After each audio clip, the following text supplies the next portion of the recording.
వీళ్ళందరూ ఒక ప్లాన్ అనేది ఇంప్లిమెంట్ అవుతుంది. రైట్. ఇక జమిలీ ఎన్నికల మీద గత కొంతకాలంగా చర్చ జరుగుతోంది. ఇదిగో జమిలీ ఎన్నికలు రాబోతున్నాయి 27, 28 అని చెప్పి కొంతమంది వ్యాఖ్యానించిన పరిస్థితి. కానీ ఇప్పుడు తాజాగా బీహార్లో ఎన్డీఏ ల్యాండ్ స్లైడ్ విక్టరీ తర్వాత మళ్ళీ జమిలీ ఎన్నికల అంశం తెర మీదకి వచ్చింది. 2024 సార్వత్రిక ఎన్నికల తర్వాత హర్యానా, మహారాష్ట్ర, ఢిల్లీ, ఇప్పుడు బీహార్ వరుస విజయాల నేపథ్యంలో మోదీ జమిలీ ఎన్నికలకు వెళ్లే అవకాశం ఎంతవరకు ఉంది? ఎందుకంటే గత కొన్ని గంటలలో చాలా మంది మేధావులు, విశ్లేషకులు చెబుతూ ఉన్నారు జమిలీ ఎన్నికలకు మనం వెళ్ళబోతూ ఉన్నాం, జమిలీ ఎన్నికలు రాబోతూ ఉన్నాయి 26లోనే 27లోనే అని చెప్పేసి. సో మీరేం చెప్తారు? మీ విశ్లేషణ ఏంటి? జమిలీ ఎన్నికలు రాబోతూ ఉన్నాయా? మోడీ జమిలీ ఎన్నికలకు వెళుతారా? ఎస్ అండి. ఇప్పుడు రామ్నాథ్ అంటే మాజీ రాష్ట్రపతి రామ్నాథ్ కోవింద్ అధ్యక్షతన ఒక జమిలీ ఎలక్షన్కి సంబంధించి ఒక కమిటీ 9 మంది సభ్యులతో ఒక కమిటీ భారత ప్రభుత్వం 2023లో అంటే మోడీ ప్రభుత్వం వేయడం జరిగింది. ఈ జమిలీకి ఎలక్షన్ సంబంధించి సపోర్టివ్గా ఈ కమిటీ కూడా నివేదికనివ్వడం జరిగింది. దీని ఆధారంగా 2024 డిసెంబర్లో భారత ప్రభుత్వం అంటే ప్రభుత్వం తరపున బీజేపీ ప్రభుత్వం తరపున పార్లమెంటులో 129వ రాజ్యాంగ సవరణ చట్టం కూడా ప్రవేశపెట్టడం జరిగింది.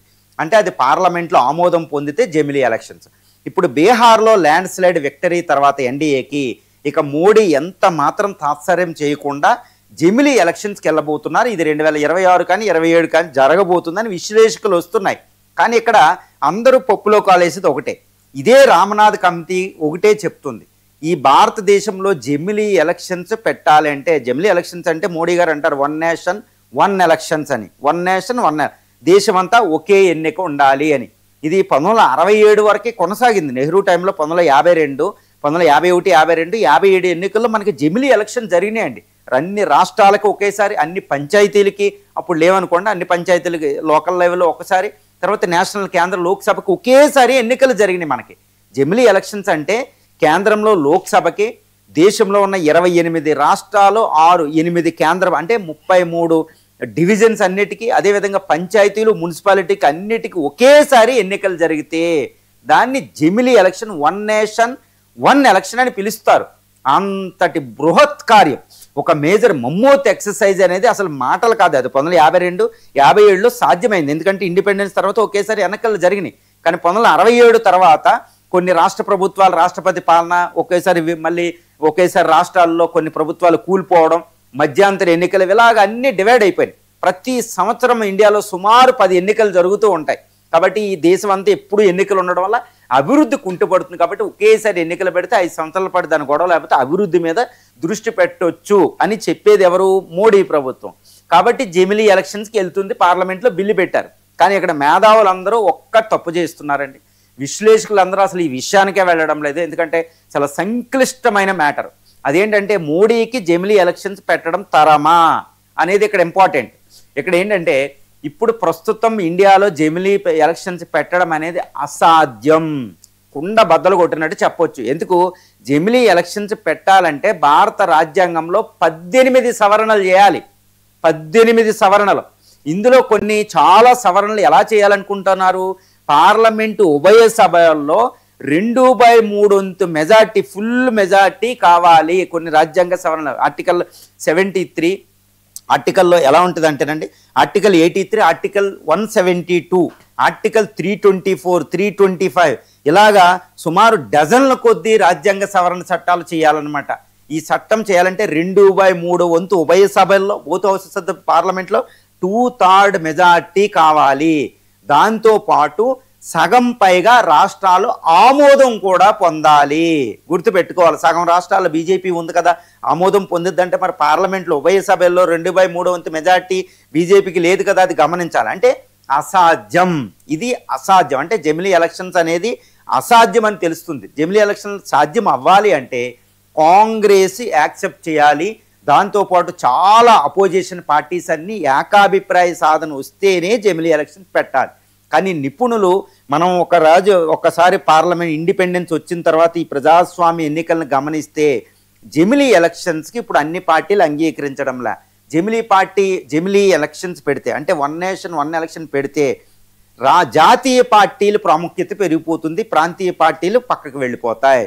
తర్వాత ఇంత ఎలక్షన్స్ ఎక్సైజ్ నిర్వహించడం అనేది అంత ఈజీ కాదు. ఒక ఉప ఎన్నికలు ఒక బీహార్ నిర్వహించేటప్పటికే ఎలా జరుగుతుందో మనం చూస్తున్నాం. ఈ 3 లెవెల్లో కేంద్ర రాష్ట్ర స్థానిక స్థాయిలో ఒకేసారి దేశంలో ఎలక్షన్స్ అంటే ఇట్స్ ఎ మమ్మోత్ ఎక్సైజ్ అండి. ఈవీఎంలు సరిపోవు, సైన్యం సరిపోవు, ఎంతో ప్రాబ్లమ్స్ అవుతాయి అన్నమాట. అందువల్ల ఫేజ్డ్ మేనర్లో జమిలీ ఎలక్షన్స్ పెట్టవచ్చు. కానీ అన్ని రాష్ట్రాలు ఒప్పుకోవు, అన్ని పొలిటికల్ పార్టీలు ఒప్పుకోవు. కాబట్టి ప్రస్తుతం ఉన్న మోడీ గవర్నమెంట్ సంఖ్యాబలం రీత్యా ఎట్టి పరిస్థితుల్లో కూడా జమిలీ ఎలక్షన్స్ పెట్టడం సాధ్యం కాదు. కాబట్టి మనకు వచ్చేది 2026, 29, 27లో వచ్చే జమిలీ ఎలక్షన్స్ కాదండి. జమిలీ ఎలక్షన్స్ రావు. కానీ ఇప్పుడు బీజేపీ, ఇప్పుడు ఎన్డీఏ అద్భుతమైన ల్యాండ్ స్లైడ్ విక్టరీ వచ్చింది. ఎక్కడ? బీహార్లో. మరి ఎలక్షన్స్ ఎప్పుడు పెట్టబోతున్నారు మోడీ అనే ఒక విషయానికి వస్తే మనం ఒక విషయాన్ని జాగ్రత్తగా పరిశీలించాలి. మోడీ గవర్నమెంట్ 2014 ఎన్నికల్లో, 2019 ఎన్నికల్లో పూర్తి మెజారిటీతో అద్భుతమైన గవర్నమెంట్లు వచ్చినాయి. కానీ 2024 లోక్సభ ఎన్నికల్లో మోడీకి చాలా సావు దెబ్బ తగిలింది. ఈ పదాన్ని అంగీకరించరేమో, ఎందుకంటే 300 పైగా సీట్ల నుంచి 240కి పడిపోయి ఇప్పుడు నితీష్కు జేడీయూ మీద, అదేవిధంగా ఆంధ్రప్రదేశ్లో కూటమి ప్రభుత్వం మీద ఆధారపడి మోడీ ప్రభుత్వం నడుస్తుంది, సంకీర్ణ ప్రభుత్వం. ఇది మోడీ యాక్సెప్ట్ చేయరండి ఆయన, ఎందుకంటే 2 సార్లు ఫుల్ మెజార్టీ ఎంజాయ్ చేశారు. కాబట్టి ఇప్పుడు బీజేపీ కోరుకునేది ఏంటంటే మళ్ళా పూర్తి మెజార్టీ గవర్నమెంట్ రావాలి. అప్పటి వరకు మోడీ రిటైర్మెంట్ ఉండదు. మోడీ రిటైర్మెంట్ 75 సంవత్సరాల తర్వాత ఎందుకు కావాలేదంటే మోడీ హవా బాగుంది ఇండియాలో. మోడీ అద్భుతమైన నాయకుడు, గ్లోబల్ లీడర్ అయిపోయారు, ఇండియాలో తిరుగులేని నాయకుడు. ఆయన ఇప్పుడు 75 సంవత్సరాల పేరు చెప్పి రిజైన్ చేపిస్తే రిటైర్మెంట్ అవుతే బీజేపీకి నాయకత్వ లోపం వస్తుంది. అంతటి ప్రజాదరణ ఉంది మోడీ గారికి. అందుకని మోడీ దీన్ని అక్కడే ఎందుకు పెట్టారంటే అక్కడ సంకీర్ణ ప్రభుత్వం ఉంది, దాన్ని నడపడం అంత ఈజీ కాదు. ఒకప్పుడు వాజ్పేయి గారు నడిపారు, మన్మోహన్ నడిపారు, ఇప్పుడు మోడీ నడుపుతున్నారు. అది అసలు సంకీర్ణం అనేది అసలు తెలియకుండానే మోడీ గారు చాలా చాకచక్యంగా నడుపుతున్నారు. మరి ఆయన దిగితే చాలా ప్రమాదం కదా. కానీ మోడీ రిటైర్మెంట్ అనేది జరగదు. మళ్ళా ఎలక్షన్స్ పెట్టి బీజేపీ పూర్తి మెజార్టీ, అంటే పూర్తి మెజార్టీ రావాలి అంటే మోడీ ప్రభుత్వం 2029 ఎలక్షన్ దాకా ఆగదు. మరి ఎప్పుడు పెడుతుందంటే కరెక్ట్గా జాగ్రత్తగా మనం గమనిస్తే వచ్చే సంవత్సరం 2026లో ఇటు కేరళ, పుదుచ్చేరి, తమిళనాడు, అస్సాం, ఆ తర్వాత గుజరాత్, వెస్ట్ బెంగాల్ 6 ప్రధానమైన స్టేట్లో ఎలక్షన్ జరగబోతుంది.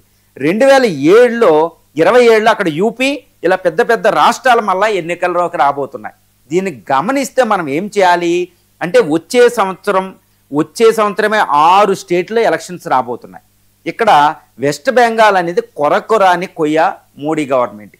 అస్సాం కూడా ఈసారి కాంగ్రెస్కి అక్కడ అవకాశాలు పుష్కలంగా ఉన్నాయి. కింద ఈ స్టాలిన్ గవర్నమెంట్ చూసుకోవాలి. కేరళలో ఎప్పుడు బీజేపీ సరిగ్గా విన్ అవ్వలేదు, ఎందుకంటే అక్కడ లెఫ్ట్ ఓరియంటెడ్ ఎల్డీఎఫ్ గవర్నమెంట్ ఉంది. పుదుచ్చేరి కూడా డిఫరెంట్ స్టేట్. గుజరాత్లో బీజేపీ మళ్ళా నిలుపుకునే అవకాశాలు మనకు ఉన్నాయి. సో ఇన్ని చూస్తే ఈ స్టేట్లో కొన్ని గెలిచినా, బీజేపీ ఎక్కువ స్థానాల్లో గెలిచినా వచ్చే లోక్సభ ఎన్నికల మీద ప్రభావం ఉంటుంది. అందువల్ల బీజేపీ ఏం చేస్తుంది, ఇప్పుడు మోడీ పీకెస్ట్ పొజిషన్లో ఉన్నారు. మోడీ పేరు ఇప్పుడు మోడీ నమో మోడీ అన్నట్టు ఉంది. కాబట్టి ఇదే టైంను ఆసరా తీసుకుని లోక్సభ ఎన్నికలు 2029 కాకుండా 2026కే లాక్కొచ్చేసి, ఎందుకంటే సంకీర్ణ ప్రభుత్వం ఉంది, 2026లో పెట్టి ఈ జరగబోయే 6 రాష్ట్రాలు, అదేవిధంగా బీజేపీ పాలిత రాష్ట్రాలను యూపీ 2027 బదులు ఇప్పుడే తీసుకొచ్చి, అదేవిధంగా ఇటు రాజస్థాను, ఎంపీ అంటే బీజేపీ పాలిత ప్రాంతాల్లో ఉన్న గవర్నమెంట్ని క్యాన్సిల్ చేపించి 10 నుంచి 12 రాష్ట్రాలకి ఒకేసారి అసెంబ్లీ ఎన్నికలు, ఒకేసారి లోక్సభ ఎన్నికలు దేశవ్యాప్తంగా ఒకేసారి పెట్టడమే జమిలీ అనిగా చెప్పుకోవచ్చు రాజ్యాంగ సవరణ. ఎందుకంటే రాజ్యాంగ సవరణ అనేది జరగదు, జరిగే అవకాశం అక్కడ పార్లమెంట్లో 2/3 మెజార్టీ లేదండి. కాబట్టి మోడీ తరం కాదు జమిలీ ఎలక్షన్ పెడతాం. కాకపోతే ఈ 10 నుంచి ఒక 15 స్టేట్లలో ఒకేసారి అసెంబ్లీ ఎన్నికలు పెట్టేసి కేంద్రం అంతా ఎన్నికలు పెడితే బీజేపీకి పూర్తి మెజారిటీ వచ్చే అవకాశం ఉంటుంది పార్లమెంట్లో. ఎందుకంటే ఇప్పుడు రాహుల్ ఇండియా గ్రూప్ అనేది ఎక్కడికక్కడ సిదురుమదురుగా ఉంది. రాహుల్ వీక్గా ఉన్నారు ఈ బీహార్ ఎలక్షన్ తర్వాత.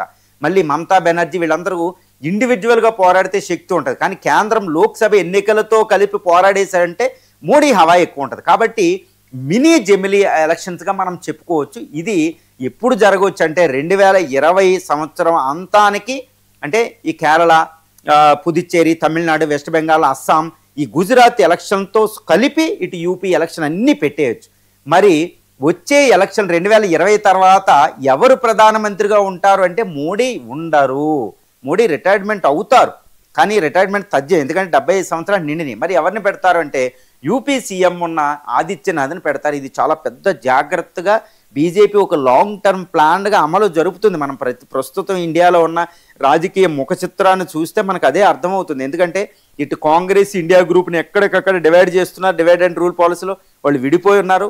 కాంగ్రెస్ బలహీనంగా ఉంది. మోడీ పేరు అద్భుతంగా ఉంది. బీజేపీ వీక్గా ఉన్నా మోడీ చాలా అద్భుతంగా ఉంది. ఇన్ని పార్టీలన్నీ ఎక్కడికక్కడ విచ్ఛిన్నం అయినప్పుడు మోడీ చాలా జాగ్రత్తగా ఈ ప్లాన్ అమలు జరిగితే ఒక అద్భుతమైన విజయం వచ్చి బీజేపీకి పూర్తి మెజార్టీ వచ్చి మోడీ స్థానంలోకి యోగి ఆదిత్యనాథ్ అంటే 2026 సంవత్సరాంతానికి మనం వచ్చే లోక్సభ ఎన్నికలను ఎక్స్పెక్ట్ చేయొచ్చు. 12 రాష్ట్రాలతో శాసనసభ ఓట్లతో కలిపి. అంటే రాజకీయ పరిణామాలు చాలా వేగంగా చాలా డైనమిక్గా కదులుతున్నాయి. కానీ చాలా సీక్రెట్గా చాలా జాగ్రత్త వ్యూహాత్మకంగా మోడీ బీజేపీ అక్కడ స్టెప్లు వేస్తున్నారు. రైట్. ఇక